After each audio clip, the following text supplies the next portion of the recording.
What I'd like to do is give you something from my study Bible. You know that I use the JPS study Bible. And so at the beginning of every book, there's this, huge introduction to the book. All kinds of different perspectives on the book, archaeological, textual, cultural, in its setting, just, so that whoever's, taking a scholarly approach to this can really understand the book in its entirety and overview before entering into the commentary on every single verse. So I'm going to give you this, and I want you to just, whatever it is you bring to Torah study with you normally, just keep this in there. For the next little bit, we're going to be in the book of Numbers. And so just go ahead and bring this with you. If you have a notebook, if you, whatever you study from or with, put it in your purse. Shrink it and put it in your wallet. In your iPhone. Laminate in your iPhone. Laminate it. Scan it and put it in your iPhone. There you go. There you go. Not that you have to, but I want to encourage us to keep in mind the overview of the book as we study the book, right? It's easy to just kind of go, why is this material here? Who cares? Why, why? So what I want to show you is, especially in the book of Numbers, what we don't often appreciate is the structure that the redactor, that the editor had in mind when editing the book, right? So we're used to seeing this in really tiny pieces. It's like, why is this business of the tabernacle right after this Nadav and Abihu business? And then there's the blah, blah, blah. And then there's a description of the leprosy. And then what goes on? This is what goes on. There is actually a structure. It is a structure that is what we call chiastic. So in Greek, this letter, right?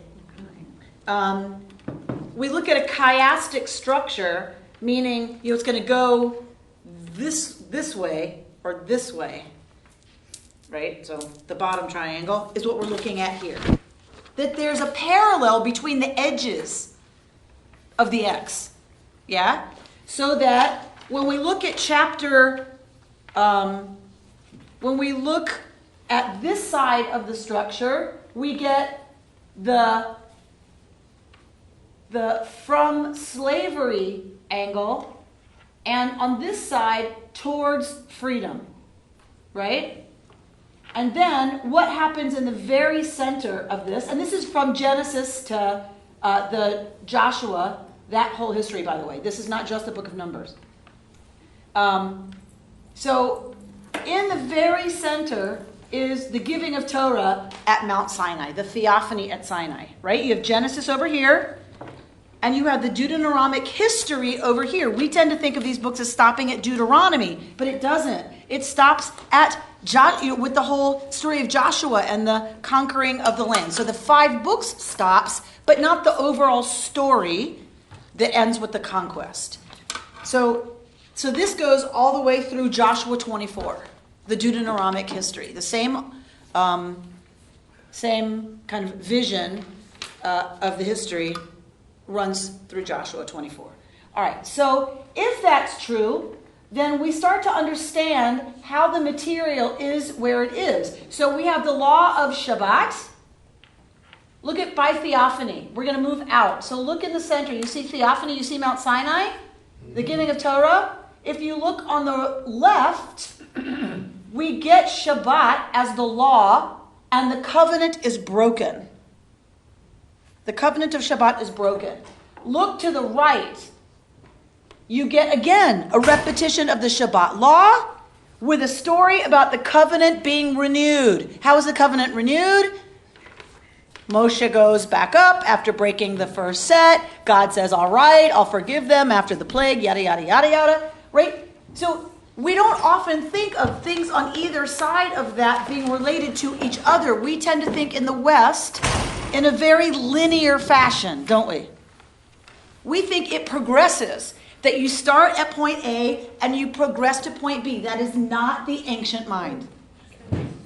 The ancient mind thought either in cycles, cyclically, right? Think pagan. You want to keep the cycles going. That was the big thing of pagan ritual. Keep the cycle going. Keep it happening as it's supposed to.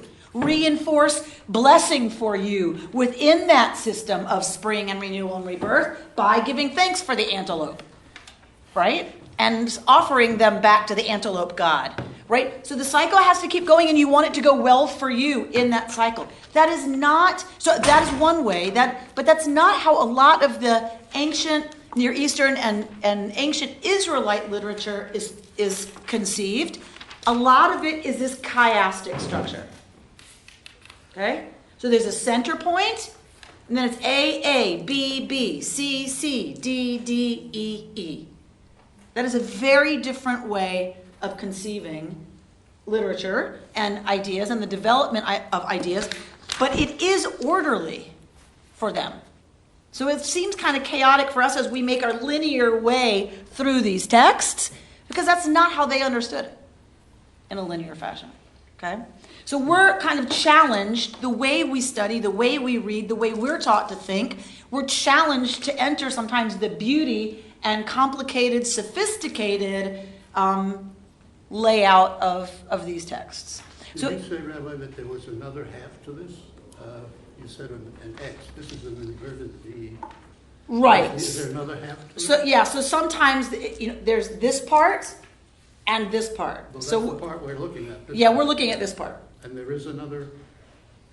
Not for these texts. But often they'll lay it out like this, and you can see A, B, B, C, C, and then it goes the other way. Who's they? Scholars who are studying the structure of the books, Torah? of the Torah, Uh-huh. or of a book, or of a passage. Oh, interesting. Often a hunk of Torah is this. And until you see it laid out like that, you don't get it. I'd love for you to bring in, that would be so interesting. A chiastic Yeah, text? yeah. Okay.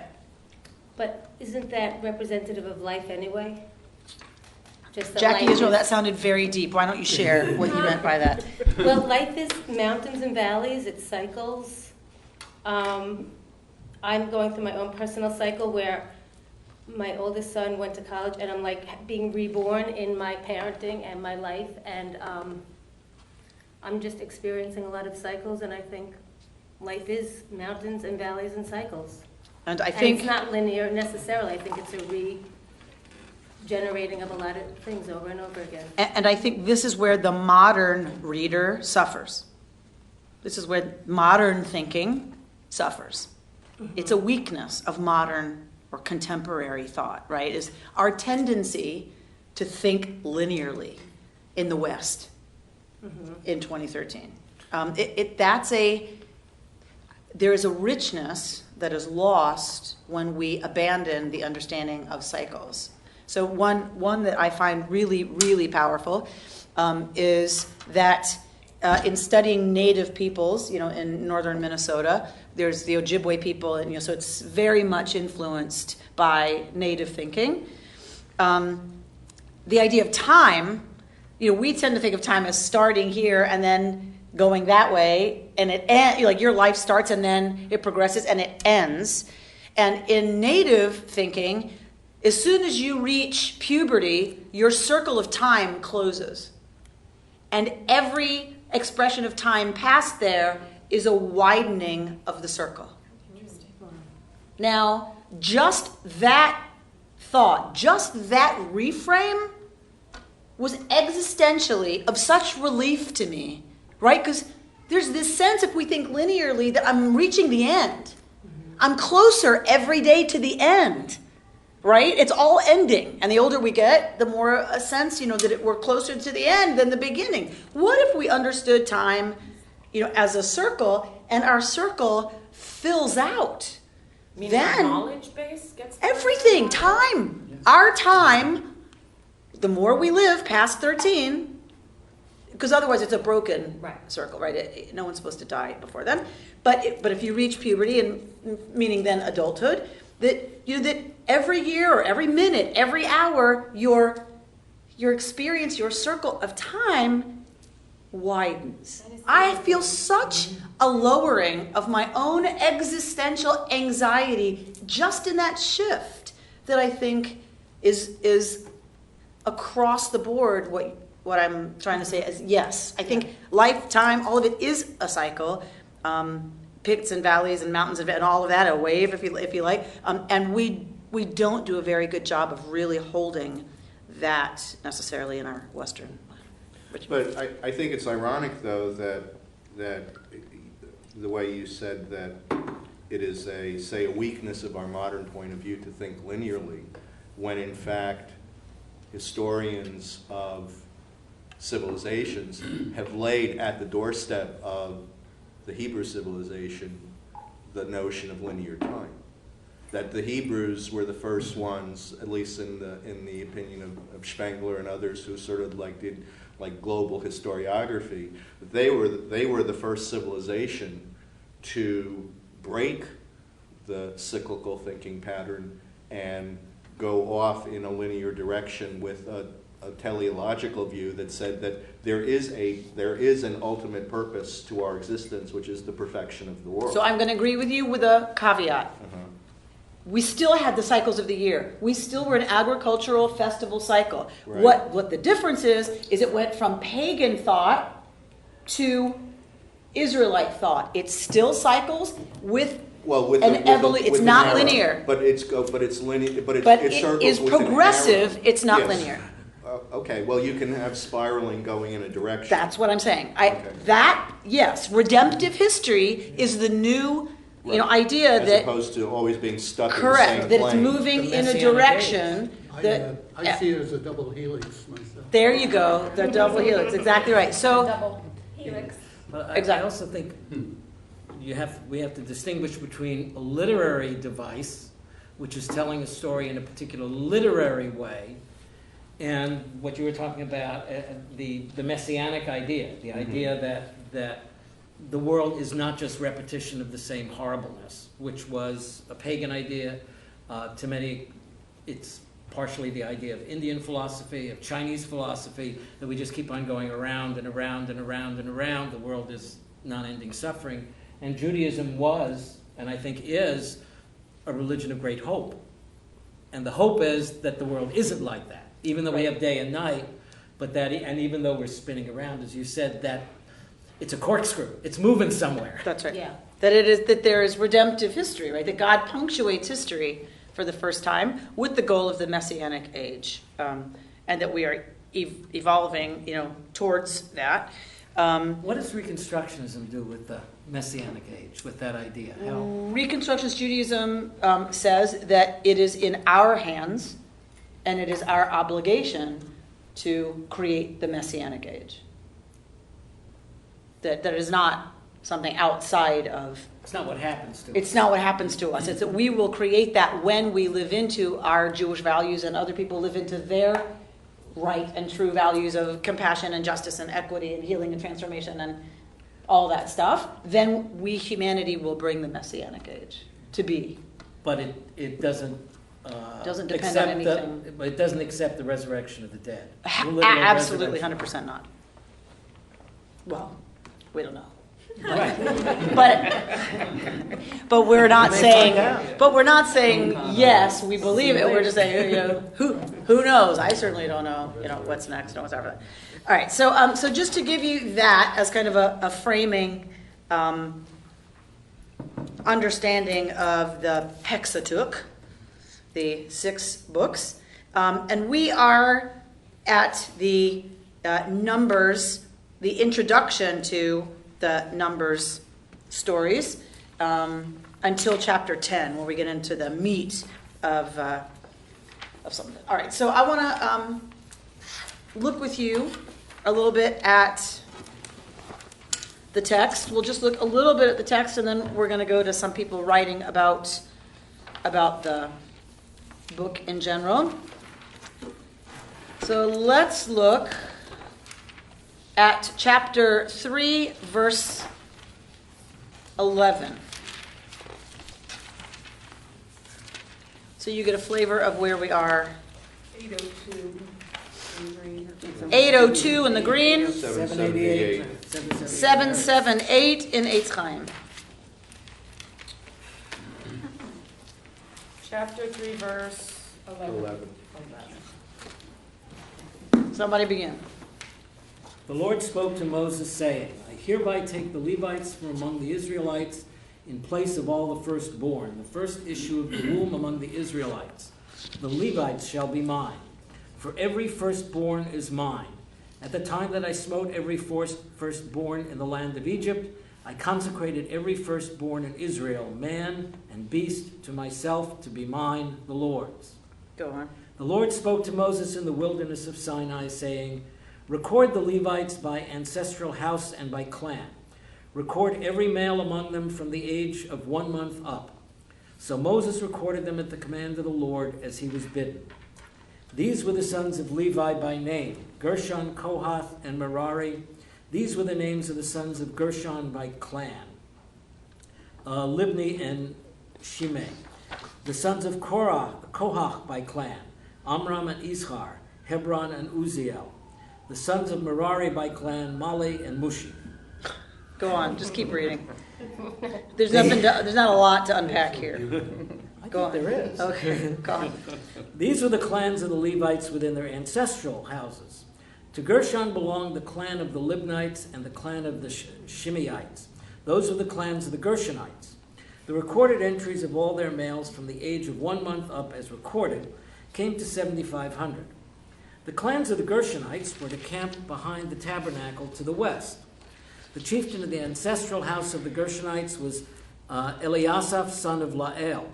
The duties of the Gershonites in the tent of meeting comprised the tabernacle, the tent, its covering, and the screen for the entrance of the tent of meeting, the hangings of the enclosure, the screen for the entrance of the enclosure which surrounds the tabernacle, the cords thereof, and the altar, all the service connected with these.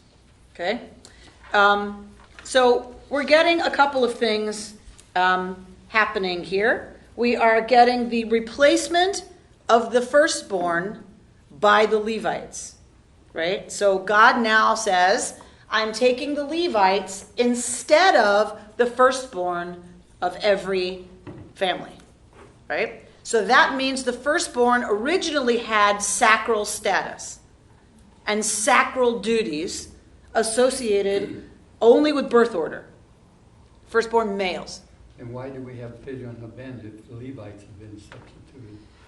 Right. So so it's continuing with the whole Peter Rechem business, that every issue of the first issue of the womb belonged at some point to God, and we are redeeming the firstborn in order to use it ourselves. So it's a remnant, right, of this idea of the sacral status of the firstborn. This was common in Mesopotamia. It was common in the ancient Near East, and we have lots of documents where the documents attest that, like in adoption documents, if someone becomes the firstborn son of someone through adoption, they accept the sacral responsibilities of the firstborn, right? So we know from those adoption documents that this was common, not just to ancient Israel. What is the relation between firstborn and first fruits? Because God They are the takes both. same. They're the same. And the first of the flock. And the first of the flock. Right, they're all the same. That idea of being somehow sacred in that sense of set aside, because it is the first, because it is that which has, in mammals' cases, opened the womb, Peter Rechem. So the Levites now are going to substitute for the firstborn, but the rabbis maintain that there's still, a priestly flavor to the firstborn, which is how we have this idea of Pidyon Haben. And so now that they're going to be taken as gods, then within that clan, there has to be an understanding of what their jobs are, what their duties are, and that's what we have described here. This is about porterage. This is about the sacred objects, the cult, right? All of the things that are needed by the cult in transit. That's different from when they are parked, right? And it's all unpacked and they're just going about their everyday ritual and duties. Those were the Kohanim. Those were the priests. that did all of that. Only the priests were allowed in there, remember? But the Levites carry everything. And they were the schleppers, that's right. So they would carry it. So this is all about their duties in transit.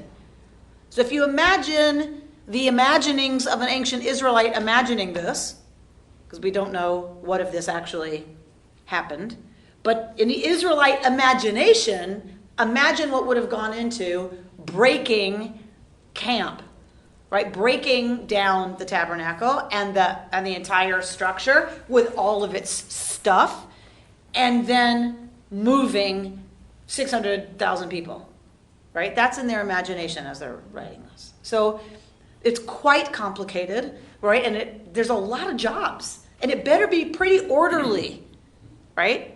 I mean, life around here sometimes feels completely like chaos unchained. I can't imagine, how they are thinking about that many people and this big a structure and this complicated a set of routines to get this business done. These are guards. The guard duty was about this ancient idea of encroachment. So if your English text says to draw close, it's related to the stem for to draw close, but it's not a good translation. A better translation is to encroach on the sancta, right? So encroachment is seriously dangerous. Therefore, capital punishment is involved. It's that dangerous. So the same way we consider treason to be dangerous enough to punish by death in the United States, right? It's the same understanding for them, the encroachment on the sancta. It's that dangerous. So the guards are charged with preventing encroachment, which means they carry out the capital punishment if they have to, right? If someone's going to encroach on the sancta. And it's on them. The entire safety of the whole business is on the guards.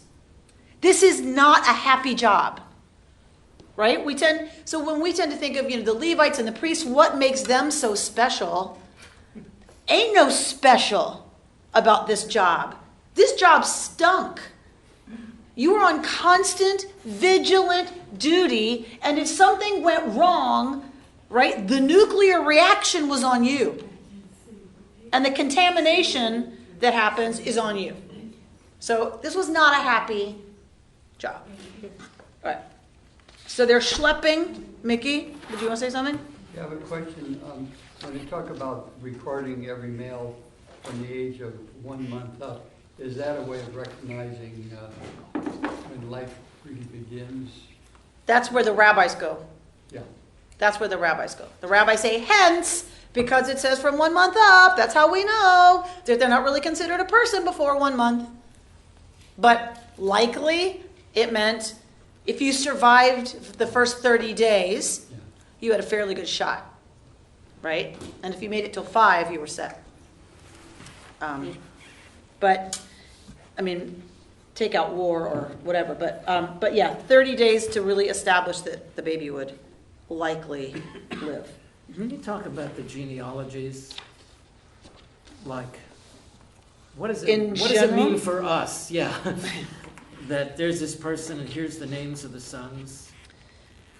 Whenever you see a genealogy, it is likely P.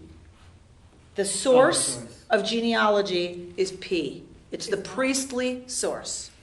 So the priestly source that's redacting the Hexateuch is very interested in making sure we understand that they descend from and all the way back to Aaron and Moses, right? So this is very much the priestly author's agenda, is to be clear that they derive from Moses and Aaron. But as moderns, what can we take from this? You can name them Mushi or Yeah, I mean, are those names used in in Israel? No. Okay. I mean, some of them are, but not the Izharites, the Hebronites, no. The Uzzielites, I mean Mali and Mushi What- and the Kohatites, no. What we can, what it does for some people make interesting is, all right, so who's who are the Uzzielites? They must have had an alliance with the Kohatite, so some people really like to study these names to talk about the relationships between some of these clans, but, in It terms always of, seems strange as a, I guess, 21st century person, we don't think of genealogy or connection that much. We tend to think of ourselves in maybe one generation back, but we don't see ourselves as part of a web of Judaism. So to me, this kind of ties There are a all lot of the people. people together. There are a lot of people who are really into the genealogy of their families and things like that. Now, we may think that that's not how I'd like to spend my time, but that's how they like to spend. I their time. was just going to say, but we are Some people people are, who but have in been, displaced Mhm. enough that, and records lost enough that I think we don't culturally have the same attachment. Like, I think about New Englanders, they knew trace their lineage back to, whatever. Mhm. But and there are certainly those who are still very involved with this sense of rabbinic dynasties, and stuff like that. But it's, so I think the longing is the same. What we learn from this particular one is of historical interest, but for me, I guess my point was, we tend to think as Americans that we are first individuals, yeah. and second a part of a family, and third a part of a genealogy, and this is like a different vision, Right. where the family and the clan, I think it's hard for us, certainly hard for me to understand that, what that meant to them.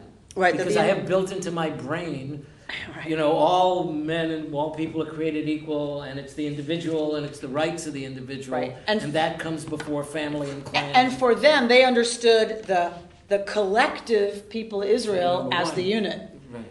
Right? Within that, you had tribes. Within those, you had clans.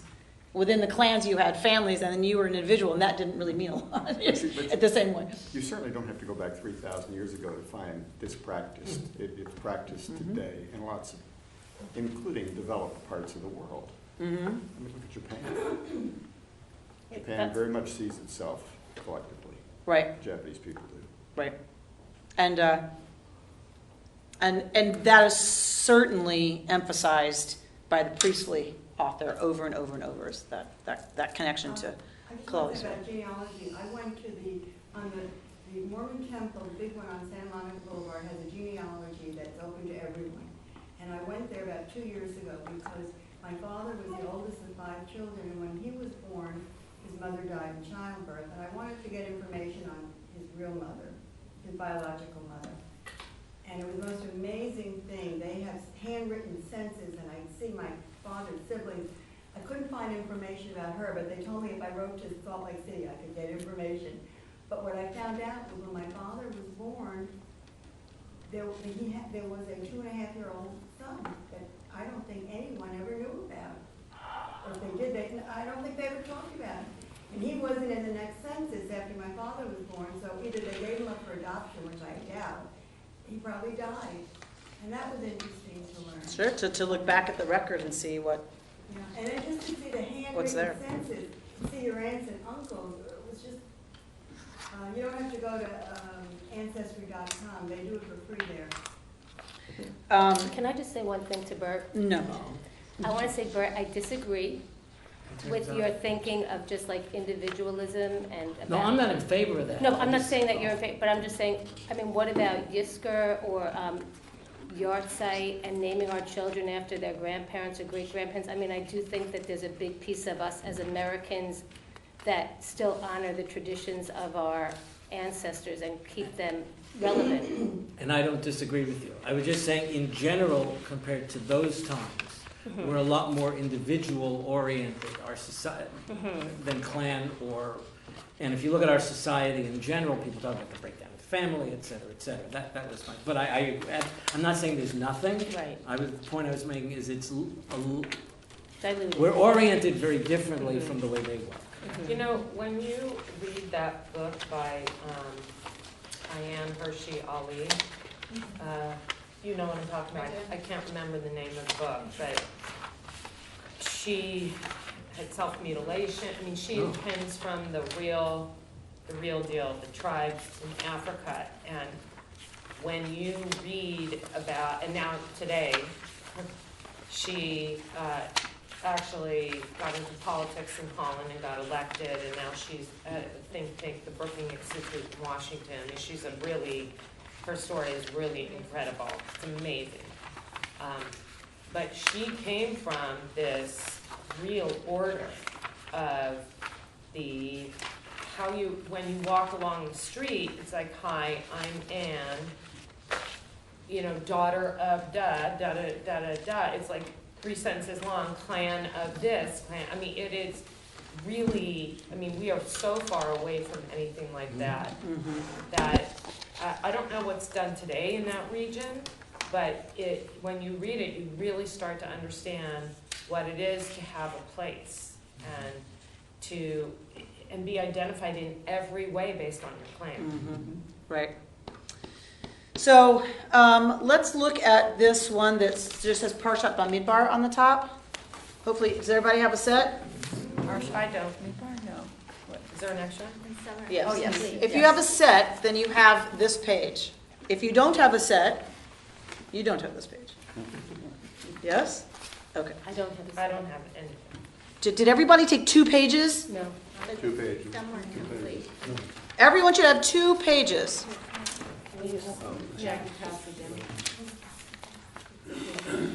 One of them in a funky font. So look at the funky font page. This says Parshat Bamidbar. These are just my notes that I'm sharing with you, because I like this way of looking at it. Somebody read Leaving the Book. Leaving the book of Leviticus. Lots of instructions about the sanctuary and its rituals and duties associated with it. Beginning book of Bamidbar equals Numbers in English. Jump down to Melanie Aaron. Melanie Aaron says that we are the descendants of the people who named this Wait, book. wait, wait. Melanie The Aaron first quotes. Oh, I'm sorry, yes. The third section. Oh, the third. Melanie Aaron quotes Arnie Eisen, who writes about the book of Numbers. Welcome to the real world. It is not a sanctuary. We are leaving the book of Leviticus. We are leaving this whole description of the Mishkan. Remember all this business about the Mishkan? And the priest, and the sancta, and the menorah, and the altar, and the blood, and and we are coming into Bamidbar, which means in the wilderness. And Arnie Eisen says, what is that about? What is leaving the book of Leviticus and going to the book of Numbers about? Welcome to the real world. It ain't no sanctuary. We are leaving the ordered, prescribed, regular, daily, ritual practice of exactness and control for the real flippin' world, which is Bamidbar, the wilderness. It ain't no sanctuary. Go on, Susan. Eisen points out the contrast between the orderly world of Leviticus with the chaos of Bamidbar, a place without landmarks whose story is recounted in a book that also seems to lack structure. Unlike earlier books of the Torah, the storyline does not progress. Instead, the text seems to double back on itself, sometimes literally, returning the Israelites to places they had visited earlier. So we're going to get doublets throughout the book of Numbers. We'll get a rock and a hitting and a something and a water, and then rock and hitting and water and punishment. Then quail and feeding, and that's okay, and then quail and you people complain too much and there's a plague, right? We get doublets of stories that seem to double back on themselves, sometimes literally. Another version of the same story in the book of Numbers. It's a little crazy making, like it kind of meanders and then it goes here and then goes there and then doubles back. What does Melanie Aaron say? Go on, Susan. She says that we are descendants of the people who named this book the Book of Numbers. implying that through measuring and counting, drawing up lists and keeping records, we can create order, imitating the great creator of order, God. Hence, the beginning of this book is a census, right? The whole Bamidbar experience begins with attempting to make a list, count things, enumerate them, and get some kind of control. Because that is how we understand creation as a people, is God brings order out of chaos, right? V'ha'aretz hayta tohu vavohu, and all the world was tohu vavohu, which we don't know what that is because we live after tohu vavohu in a linear fashion. So we don't know what that is, but it's pre-cosmic ooze, the cosmic soup out of which it all arises. How does it all come out? Order, separating day from night, right? So in order to create, to imitate God and creation, we have this instinct to try to make order out of chaos. Very much, I don't know about y'all, very much my instinct when it all starts to feel like it's falling away. What do we what do we do with our panic about wide open spaces and the chaos of, the unknown? A lot of us try to make order, right? We try to, get control by Eating. by ordering, by what? Eating. Make shopping lists.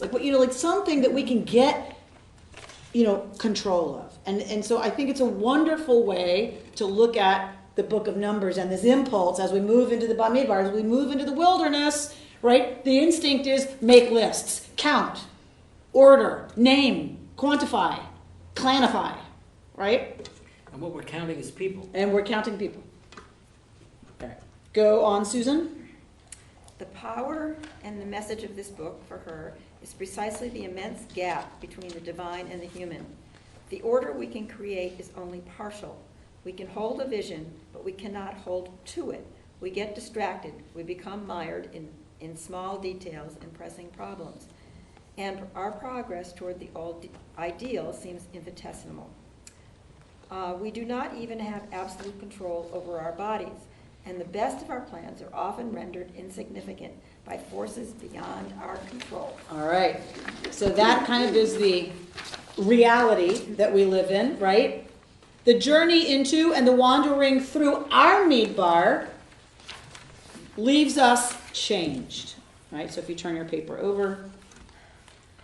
So wandering itself through the Midbar has effect. I'm not going to say purpose, but has an effect, right? Read what she says next, Susan. By the end of Bamidbar, something significant has occurred. The Israelites have coalesced into a community. Their experience is often our own. At times, our lives seem without form or direction, but when we find ourselves back where we started, we discover that we are not really the same as we were. So it feels sometimes like we're wandering without point, without purpose, and nothing's happening until we get back to somewhere we've been and realize, Amy Bernstein walking into the synagogue in Duluth, Minnesota, there has been serious progress over 3 years. I'm not the same, right? I can't see in 3 years. I'm always feeling behind, that trying to do, trying to prove, trying to grow into, trying to pretend to be, whatever. That's all I see here. But when I go back there, I can see the progress over 3 years from who I was. And that's the power, she says, of this idea of meandering and then coming back through that story a different way, is that we have changed. And by the end of this book, for all of their wanderings, what started out as a counting of people, a counting of individuals, becomes a nation. It starts by counting the individuals that left Egypt and ends with them they've coalesced into a community, into a people. So Arnie Eisen then looks at the Talmud at Nedarim 55a. When a person makes himself similar to the desert, Torah is given as a gift. right? So the question is, why here? Why not give Torah in Egypt? Why not give Torah at the other side of the sea? They were primed, they were ready. That'd be a good moment, right after the miracle of the, right? What? And so the rabbis spend a lot of time exploring why Torah is given in the desert. Here's one response, right? Is that when we make ourselves similar to the Midbar, we receive Torah. The gift of that is Torah. What does that mean? Bamidbar Rabbah says, anyone who does not make him or herself open like the wilderness will not be able to acquire wisdom and Torah. There is a falling away of structure, boundaries, defenses, rigid line, right? There is something that must open up and fall away, like the Midbar, for us to receive, really receive wisdom and Torah. Right? That when we're stuck in our regular habits, in our regular way of thinking, in our regular minds, in our chatter, in our busyness, that is not the place from where wisdom comes. Right? That's not to say it's not productive, but I was going to say, isn't that true of our lives in general, where we have to come through a period of Bamidbar or wilderness, so to speak, and we become better people because of that wilderness situation? I think that's exactly what the rabbis are saying. Yes, that there are times of wilderness, and that those for us are deeply informative and growthful times, as difficult and painful as they often are. Ruth? Yeah, I would say that in those times we find ourselves most vulnerable. And it's the vulnerability that leads to openness, because you can't rely on either any known structures out there are none, or you can't rely on internal structures that you used earlier because they don't work. They don't serve anymore.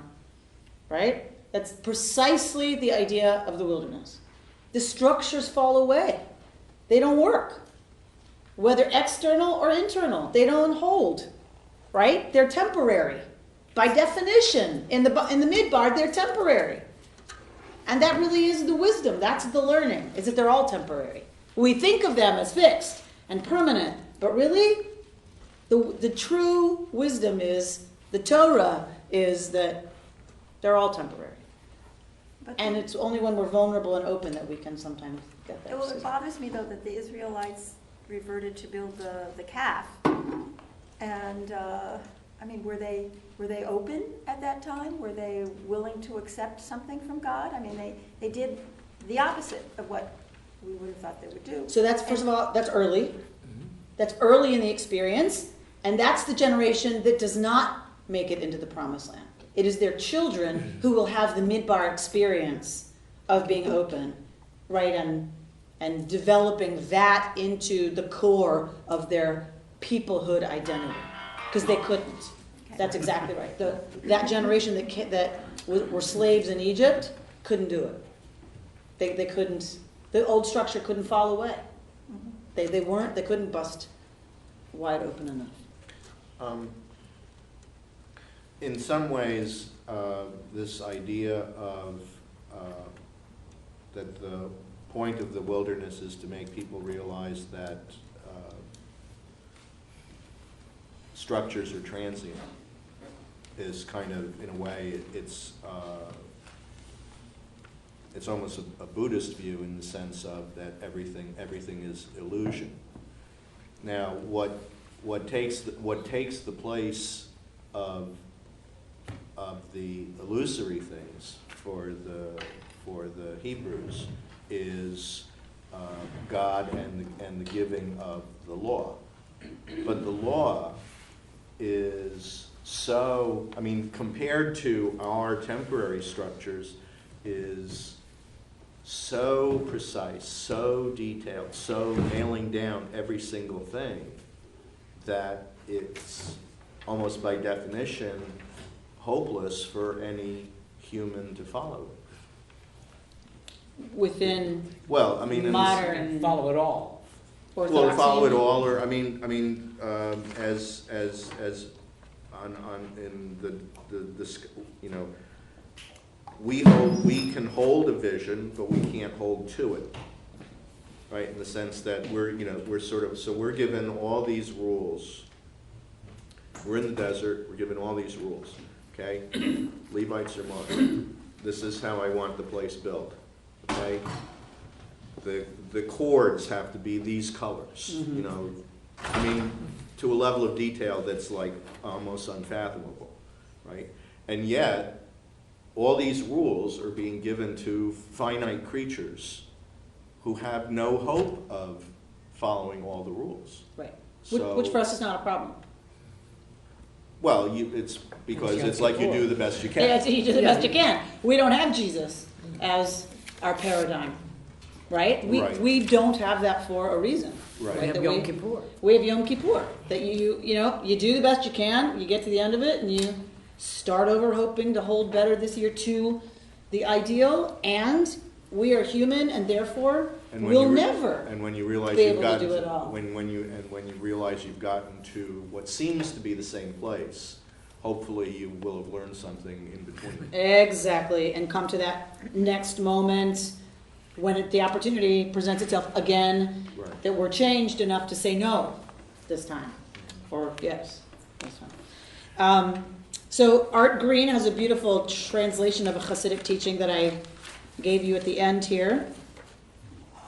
Before you begin to pray, cast aside that which limits you and enter the endless world of nothing. In prayer, turn to God alone and have no thoughts of yourself at all. Nothing but God exists for you. You yourself have ceased to be. The true redemption of the soul can only happen as you step outside the body's limits.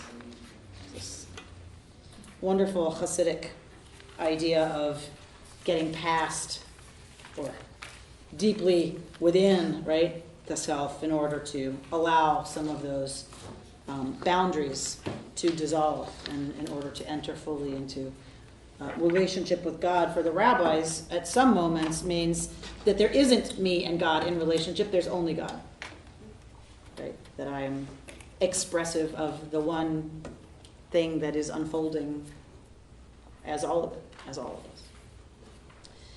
of us. I've given you a second piece that you can look at, this idea of Bamidbar and how it applies to our idea of social justice and how we can work on behalf of others. So I offer that for you to take with you.